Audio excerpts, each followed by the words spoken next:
Hello again, brothers and sisters. I have to admit that I'm actually a little bit excited by what I'm going to share with you in this video. Not long after I posted the last video, the Lord suddenly brought to my remembrance something from the past. It was a dream He had given me in 2018 that involved a significant scene about a calendar. Yes, a calendar of all things. That particular dream impacted me so much at the time that I typed it out and emailed it to the brother I am in ministry with. Clearly, that was a prompting from the Lord so that I could share it with all of you now. There were a lot of details in that dream, so yesterday I went to search for that email and refresh myself on it. Turns out that I had actually emailed it to myself as well first, and then a minute later out to the brother I share this walk with. I started reading through this dream and taking into consideration the week that we have all just had here in September. I couldn't believe what I was reading. All the imagery and emotions I had felt in the dream were flooding back to me, and I suddenly understood the context of it. At the time of receiving it, I didn't understand it at all. There were 3 different scenes in this dream. The first scene speaks to end times with marching military men and war and trying to hide.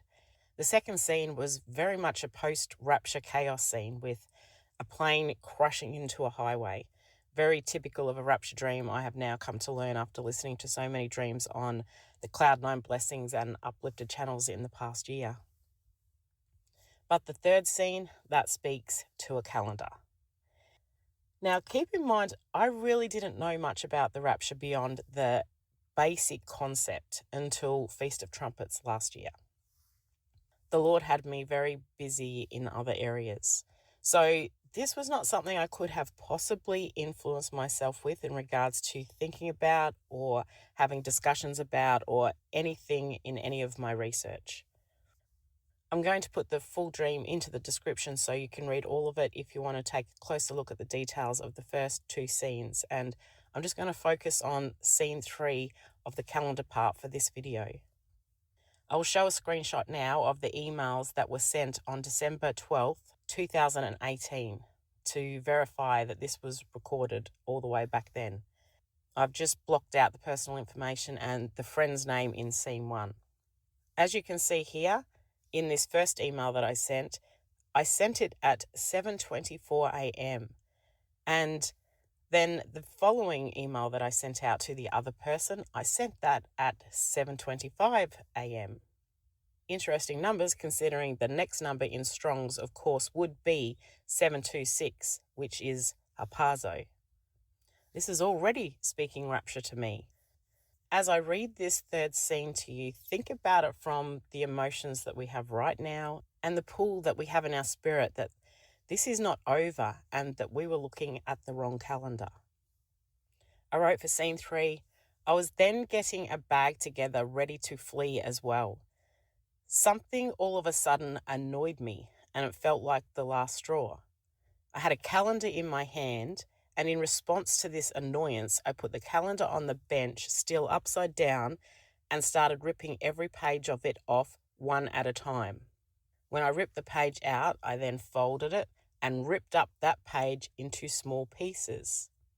My mother was standing next to me holding up a small bin, or a waste paper basket, that I was throwing it into when I finished ripping it. I saw that there were 2 cereal bowls in the bin as well, if that means anything. This was a very long process. I was doing it slowly and thoroughly until every page was done, even though I had just been getting ready to flee. This would be a standout moment in a dream for me because of how I felt in the slow process of it and that it just kept going on and on. I had a very distinct perception of time through that scene, whereas I don't think I normally do in a dream. It was a dimly lit kitchen, but a really large space that felt more like a kitchen in a small warehouse. Keeping in mind the calendar was upside down, I would have ripped up December 1st. Wow.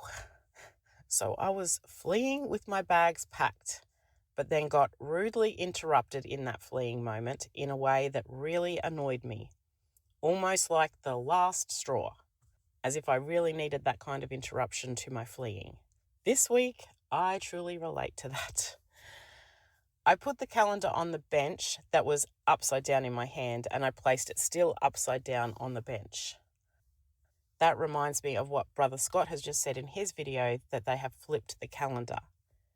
And it seems that the Lord made a very strong and particular point that every single page of that calendar had to be fully torn out, fully torn up, and thrown in the trash.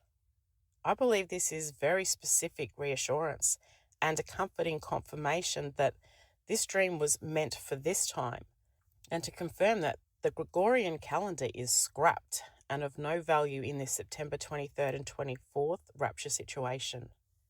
Being that the other two scenes in this dream also very clearly point to a rapture theme, it all seems very relevant for right now. The point was made that I was being interrupted with this calendar situation in the middle of fleeing, meaning fleeing was still going to occur.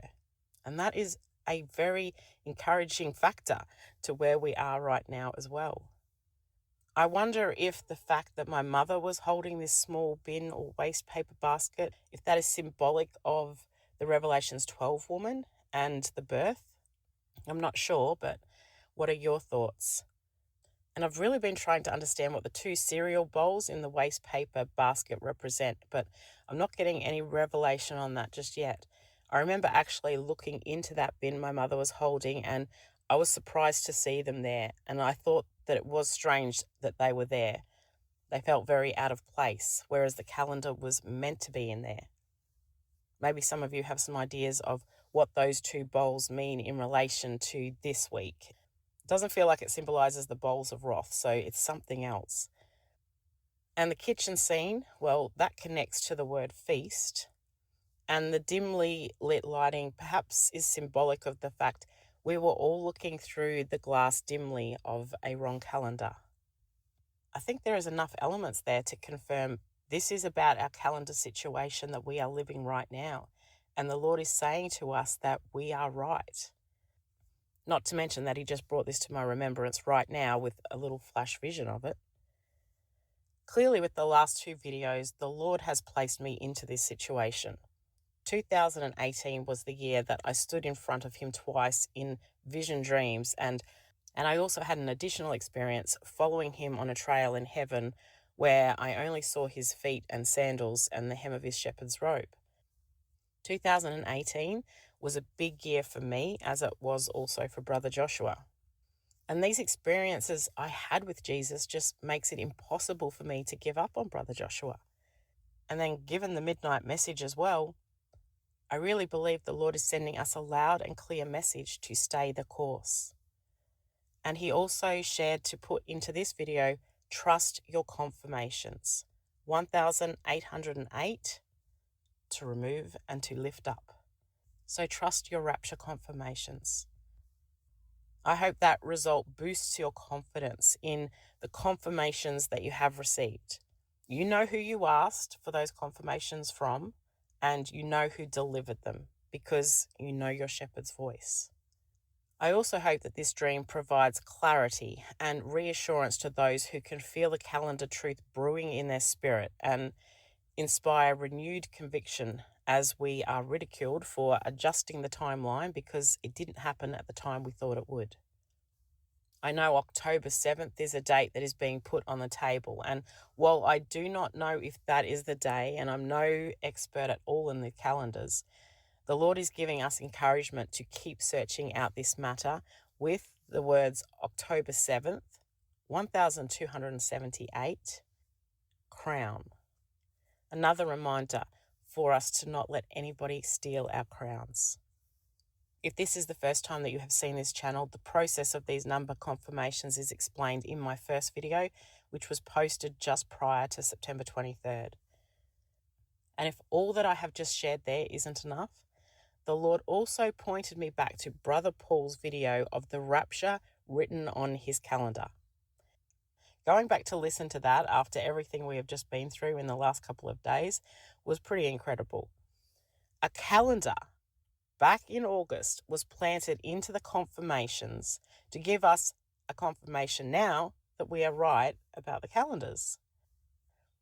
And Brother Paul was actually talking about 2 calendars. He writes on one as a rough draft, but the second calendar is the correct one that he writes up neatly to give to everyone on the job. Sounds like the second calendar is pretty important. Brother Paul was even inspired to use that word flipped as well, like Brother Scott just did. So I thought that was pretty interesting.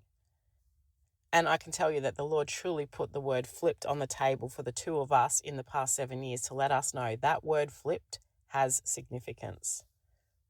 This next line that the Lord gave, I received the other day, and I was actually going to put it in the last video, but he held me back from submitting it to that one. And that was without me having any knowledge that I was now going to be doing a specific calendar video. He said, I drew the trumpets on a calendar, 2021, to undertake, to put one's hand to. It truly blows the mind. And over in Hebrew, it is also chariot. He said, that is my handwriting, 1936, glory, majesty, and splendor. I don't know if he means he literally stood there and drew it, or he drew it through inspiration in another, or he breathed it into existence, but he is claiming responsibility. And he said to confirm that with the time that Brother Paul mentions that he sent a message in his family chat, and that was at 12:17 p.m, and it lands on creator. And also Brother Paul is in construction, so the word builder is there confirming that as well. Don't you just love how detailed the Lord is? Everything means something. The Lord is telling us to be steadfast on our discovery of the wrong calendar being used. He is also saying very plainly, stand by Joshua, 1586, chosen. And that's not an easy job to be chosen for, especially now. Keep standing by Joshua, 1722, by and with. And now Jesus is going to show you a twist, like the twist in the plot this week. The next result, he is going to flip the numbers to confirm that the calendar is flipped and show you how he still makes everything fit to what he has said in the previous 2 lines as well. Stand by Brother Joshua, 1911. So he's flipping the 1911 to 1119. And again, just like the last result, it lands on by and with. So I'm standing by and with Brother Joshua, just as I'm sure all of you would appreciate from others if you were in his shoes. Once again, I hope this video has blessed and further encouraged those of you who are holding on to your own confirmations. What an unexpected and interesting time the Lord has made this.